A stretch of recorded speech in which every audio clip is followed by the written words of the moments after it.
News টুডেতে আপনাদেরকে স্বাগত। আমি রিক, দেখে নিচ্ছি এই মুহূর্তের বিশেষ কিছু খবর। প্রয়াত ভারতের প্রাক্তন প্রধানমন্ত্রী ডক্টর মনমোহন সিং 92 বছর বয়সে বৃহস্পতিবার রাতে দিল্লি এইমসে প্রয়াত হন তিনি। প্রয়াত প্রাক্তন প্রধানমন্ত্রী, দেশের অর্থনৈতিক উদারীকরণের পুরোধা পুরুষ মনমোহন সিং। বয়স হয়েছিল 92 বছর। অনেকদিন ধরেই বয়সজনিত নানা অসুস্থতায় ভুগছিলেন তিনি। বৃহস্পতিবার তাকে ভর্তি করানো হয় দিল্লি এইমসে। রাত 8টা নাগাদ তাকে নিয়ে যাওয়া হয় হাসপাতালের জরুরি বিভাগে। রাতেই হাসপাতালে প্রয়াত হন প্রাক্তন প্রধানমন্ত্রী। তার মৃত্যুতে শোকস্তব্ধ গোটা দেশ। প্রাক্তন প্রধানমন্ত্রী মনমোহন সিং এর মৃত্যুতে শোক প্রকাশ করেছেন বর্তমান প্রধানমন্ত্রী নরেন্দ্র মোদী। পরিবারের উদ্দেশ্যে সমবেদনা জানিয়েছেন তিনি। সেই সঙ্গে নিজে ডুব দিয়েছেন স্মৃতির সাগরে। তিনি যে সময় গুজরাটের মুখ্যমন্ত্রী ছিলেন, সেই সময় প্রধানমন্ত্রী পদে ছিলেন মনমোহন সিং। সেই সময় স্মৃতি রোমন্থন করেছেন বর্তমান প্রধানমন্ত্রী। টুইটারে তিনি লিখেছেন, মনমোহনজি প্রধানমন্ত্রী থাকাকালীন আমার সঙ্গে প্রায়ই কথা হতো। আমি সেই সময় গুজরাটের মুখ্যমন্ত্রী ছিলাম।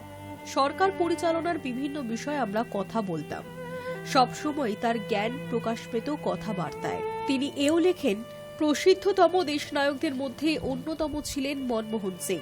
তার মৃত্যুতে সারা দেশ শোকস্তব্ধ।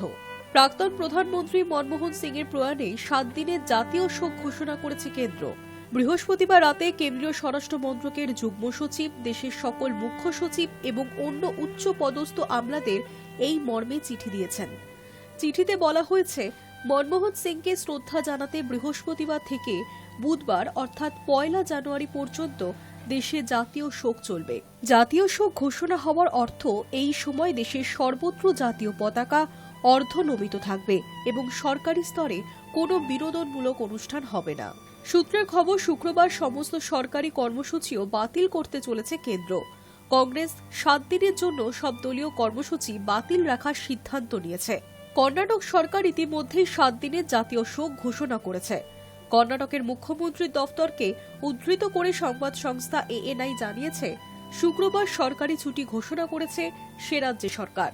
পাশাপাশি সূত্রের খবর, বাম শাসিত কেরলের মুখ্যমন্ত্রী পিনারাই বিজয়ন রাজ্যের সব জেলা শাসককে জাতীয় পতাকা অর্ধনমিত রাখার নির্দেশ দিয়েছেন। কংগ্রেসের নেতৃত্বাধীন ইউপিএ জোটের প্রধান মুখ হিসেবে 2004 সাল থেকে 2014 সাল পর্যন্ত 10 বছর প্রধানমন্ত্রী ছিলেন মনমোহন সিং। 2014 সালে বিজেপি নেতৃত্বাধীন এনডিএ জোটের কাছে ইউপিএ পরাজিত হলে ক্ষমতায় আসেন নরেন্দ্র মোদী। এছাড়া পিভি নরসিংহ রাও পরিচালিত সরকারের অর্থমন্ত্রী হিসেবেও দায়িত্ব সামলেছেন তিনি। 2021 সালের এপ্রিল মাসে কোভিডে আক্রান্ত হন। হাসপাতালে ভর্তিও করানো হয়েছিল তাকে। তবে সেই সময় সুস্থ হয়ে বাড়ি ফিরেছিলেন প্রাক্তন প্রধানমন্ত্রী। কিন্তু তারপর থেকে শরীর কম বেশি অসুস্থই ছিল তার। বৃহস্পতিবার তার শারীরিক অবস্থার অবনতি হওয়ার খবর পেয়ে রাতেই হাসপাতালে পৌঁছে যান কংগ্রেস নেত্রী প্রিয়াঙ্কা গান্ধী। পৌঁছন কেন্দ্রীয় স্বাস্থ্যমন্ত্রী তথা বিজেপির সভাপতি জেপি নাড্ডাও। শারীরিক অসুস্থতার কারণে গত কয়েক বছর ধরে সক্রিয় রাজনীতির থেকে দূরেই ছিলেন তিনি। চলতি বছরের জানুয়ারিতে একটি বই প্রকাশ অনুষ্ঠানে শেষবার জনসমক্ষে দেখা গিয়েছিল তাকে। অতীতে রিজার্ভ ব্যাংকের গভর্নর হিসেবেও দায়িত্ব সামলেছেন মনমোহন সিং। 1982 সালের 16 সেপ্টেম্বর থেকে 1985 সালের 14 জানুয়ারি পর্যন্ত রিজার্ভ ব্যাংকের গভর্নর থেকেছেন তিনি। প্রধানমন্ত্রী নরসিংহ রাওয়ের মন্ত্রিসভায় অর্থমন্ত্রকের গুরু দায়িত্ব সামলেছেন। চলতি বছরেই তার রাজ্যসভার সাংসদকালের মেয়াদ শেষ হয়। Hi news network. প্রয়াত প্রাক্তন প্রধানমন্ত্রী ডক্টর মনমোহন সিং 2004 থেকে 2014 একটানা 10 বছর প্রধানমন্ত্রী দায়িত্ব সামলেছেন তিনি। শুধু কৃতি ছাত্র হিসেবেই নয়, কৃতি প্রধানমন্ত্রী হিসেবেও থাকবে তার নাম। একবার প্রাক্তন প্রধানমন্ত্রী নরসিংহ রাওয়ের প্রয়াণের পর প্রণব মুখোপাধ্যায়কে প্রশ্ন করা হয়েছিল, রাওয়ের সবচেয়ে বড় কৃতিত্ব কি বলে আপনার মনে হয়? প্রয়াত প্রাক্তন রাষ্ট্রপতি বলেছিলেন, মনমোহন সিংকে আবিষ্কার করা। ভারতের সংসদীয় গণতন্ত্রের ইতিহাস বলছে, এখনো পর্যন্ত জওহরলাল নেহেরু, ইন্দিরা গান্ধী এবং নরেন্দ্র মোদী ছাড়া মনমোহন সিংই দীর্ঘতম মেয়াদে প্রধানমন্ত্রী পদে ছিলেন। 2004 সাল থেকে 2014 একটানা 10 বছর তাছাড়া 1991 থেকে 1996 পর্যন্ত নরসিংহ রাওয়ের প্রধানমন্ত্রীত্বে দেশের অর্থমন্ত্রীর দায়িত্বও সামলেছেন তিনি।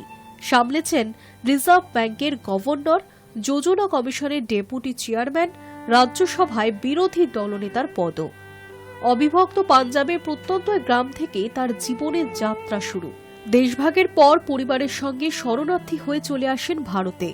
কৃতি ছাত্র, নামী শিক্ষক, উচ্চ পদে নানা চাকরি থেকে শুরু করে দেশের সর্বোচ্চ প্রশাসনিক পদে উঠে আসা, সব মিলিয়ে মনমোহনের জীবন এক চমকপ্রদ উত্থানের কাহিনী। তবে মনমোহন সিং নামটা দেশ তথা বিশ্বের সামনে এসে পড়ে 1991 সালে, তিনি দেশের অর্থমন্ত্রী হওয়ার পর।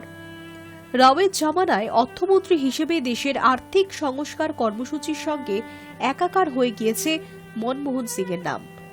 অর্থনীতির সব গুরুত্বপূর্ণ ক্ষেত্রে পুরোদস্তুর সরকারি নিয়ন্ত্রণ সরিয়ে বেসরকারি পুঁজি, ক্ষেত্রবিশেষে বিদেশি পুঁজিকেও জায়গা করে দেওয়ার রাস্তা তৈরি হয়েছিল মনমোহন সিংয়ের হাত ধরেই।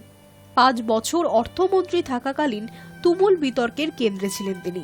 একদিকে প্রবল নিন্দার প্রতিবাদ, অন্যদিকে দুহাত তুলে প্রশংসা আর সমর্থন।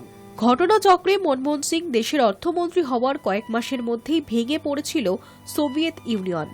দ্বিতীয় বিশ্বযুদ্ধ পরবর্তী বিশ্বে দুই মহাশক্তিধর আমেরিকা আর সোভিয়েত রাশিয়ার ঠান্ডা যুদ্ধের সময় ভারত সোভিয়েত বন্ধু হিসেবে পরিচিত ছিল।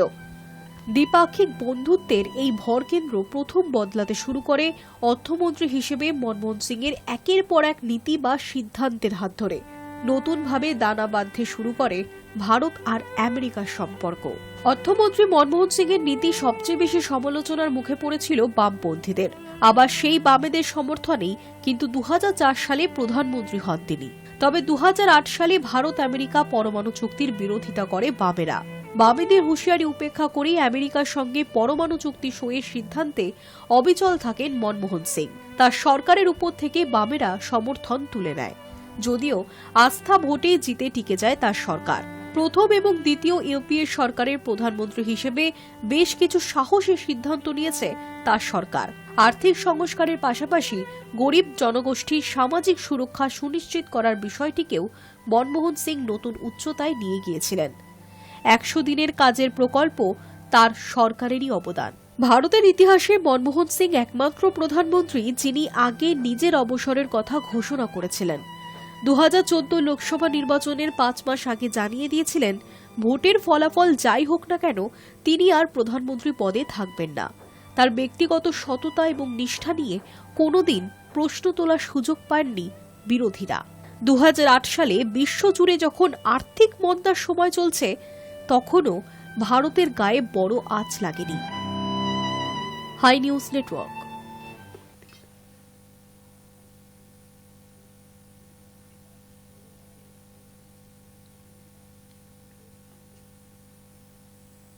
শুক্রবার চাকরি প্রার্থীরা শিয়ালদহ থেকে ধর্মতলা পর্যন্ত মিছিল করেছে। 2016 সালে যারা এসএলসি পরীক্ষা দিয়ে চাকরি পেয়েছিলেন তাদের প্যানেল বাতিল করেছিল হাইকোর্ট, যদিও পরে শীর্ষ আদালত সেই নির্দেশে স্থগিতাদেশ দেয়।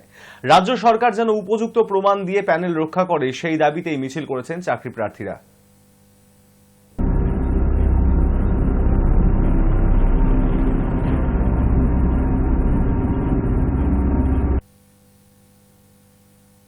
আগামী 30শে ডিসেম্বর সন্দেশখালীতে যাচ্ছেন মুখ্যমন্ত্রী মমতা বন্দ্যোপাধ্যায়। বসিরহাটের সন্দেশখালী 2 নম্বর ব্লকের সন্দেশখালী কর্ণখালীর মিশন মাঠে প্রশাসনিক বৈঠক করবেন মুখ্যমন্ত্রী মমতা বন্দ্যোপাধ্যায়। তার আগে সরেজমিনে দেখলেন দমকল মন্ত্রী সুজিত বসু। জেলাশাসক সহ প্রশাসনিক আধিকারিকরা ঘুরে দেখলেন এবং প্রশাসনিক বৈঠকও করেছেন। সন্দেশখালী সুন্দরবন সীমান্ত ইতিমধ্যেই বাড়তি নজরদারিতে মুড়ে ফেলা হয়েছে।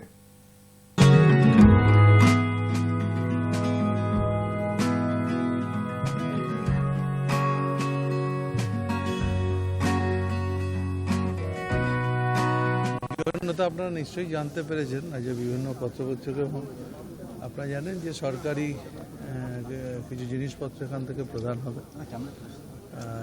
প্রায় 20,000 মতো বেনিফিশিয়ারি সেই সুযোগ সুবিধা পাবে।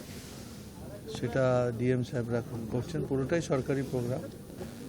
আর আমরা যে মাঠে হবে মিশন মাঠ সেটা দেখতে এসেছি। আমি ডিএমএসপি সবাই আছেন এখানে, আরও আধিকারিকরা এখানে আছেন, তা আমরা দেখে যাচ্ছি। কি বার্তা দেবেন এখানকার মানুষকে? বার্তা তো মুখ্যমন্ত্রী আমরা প্রস্তুতি যাতে ঠিক থাকে সেটা নিয়ে দেখতে এসেছি। যেহেতু সুন্দরবন মুখ্যমন্ত্রী বলবেন, ঠিক আছে। সমস্যা এখানে অনেক ছিল, তো এখানে তো অনেক জিনিস সমাধান করে দিয়েছে মুখ্যমন্ত্রী। আগে কি ছিল বর্তমানে কি আছে এটা তো এখানকার মানুষই বুঝতে পারছে, আর বাদ বাকিটা দিদিই বলবে।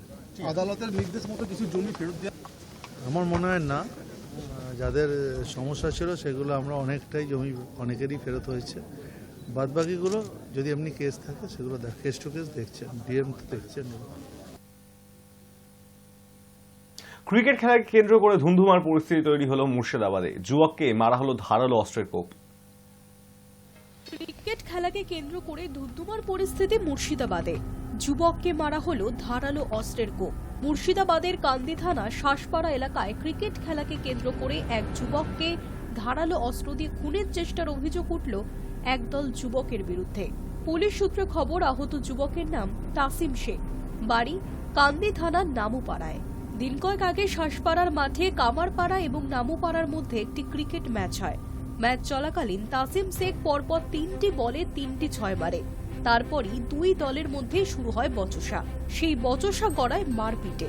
শুক্রবার সকালে তাসিম শেখ বাড়ি ফেরার পথে তার পথ আটকায় একদল যুবক। তখনই তাকে ধারালো অস্ত্র দিয়ে কোপ মারা হয় বলে অভিযোগ। প্রাণে বাঁচতে রাস্তার পাশে একটি বাড়িতে আশ্রয় নেয় তাসিম। এমনকি আগ্নেয়াস্ত্র নিয়ে ভয় দেখানো হয় বলে অভিযোগ ওই যুবকদের বিরুদ্ধে। গুরুতর আহত অবস্থায় তাসিম শেখকে কান্দি মহকুমা হাসপাতালে ভর্তি করানো হয়। টোটো চালাতে গিয়েছিলাম, টোটো চালাতে চালাতে ওরা রয়্যাল নিয়ে 4 জন 5 জন এসে ধাওয়া করে আমাকে। তারই ধাওয়া করে ধরে অটোমেটিক আমাকে গাড়ি থেকে নামিয়ে 2 জনা ধরে, 3 জনের ঠ্যাঙায়। ও হাতে একজনের কাছে ভোজালি, একজনের কাছে ম্যাশিং ছিল। আমাকে ভোজালিটা মারে, আমি একজনকে ছুঁড়ে ফেলে দিয়ে সাইড কাটি, আমার হাতে ভোজালি পড়ে। ম্যাশিংটা দেখে আমি দেখছি এর তো আটকানো যাবে না, ভোজালি আটকে ফেলেছি, ম্যাশিংটা আটকাতে পারা যাবে না। ওরা ম্যাশিং বাই করতে চাইছে, আমি দৌড়িয়ে একটা বাড়িতে ঢুকে পড়ি। সেই বাড়ি থেকে আমার টেনে আনতে চাই, তা আমার পারে না। ও আমাকে ওই স্পটে কিছু 2 মিনিট থাকে, যে পালানোর পরে আমি জ্ঞান হারিয়ে ফেলি। আমার একটা ক্রিকেট খেলাতে মধ্যে একটু মুখোমুখি ঝামেলা হয়েছিল, গালাগালি হয়েছিল, ওইটাই রাগ। ঘটনার বিরুদ্ধে কান্দি থানায় লিখিত অভিযোগ দায়ের করা হয়েছে। সমগ্র ঘটনা তদন্ত শুরু করেছে পুলিশ। অভিযুক্তদের কঠোর শাস্তির দাবি করেছেন আহত যুবকের পরিবার। ক্রিকেট খেলায় ছেলে খেলা করতে মাঠের মধ্যে ঝামেলা হয়। সেই ঝামেলাকে কেন্দ্র করে ঝামেলাটা যাক টুকটাক 2 পক্ষ মার খেয়ে হয়ে যায় মিউচুয়াল।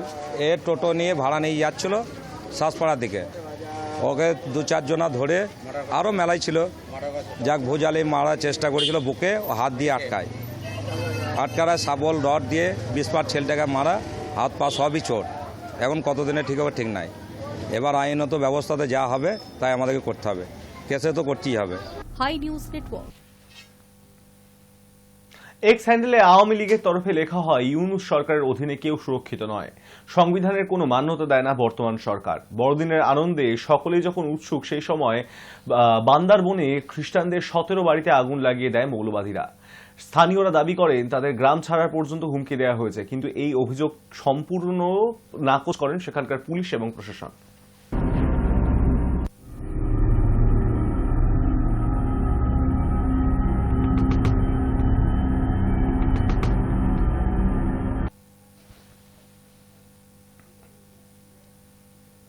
নিউজ টুডে এখন এই পর্যন্তই। দেখতে থাকুন হাই নিউজ, নির্ভীক, নিরপেক্ষ।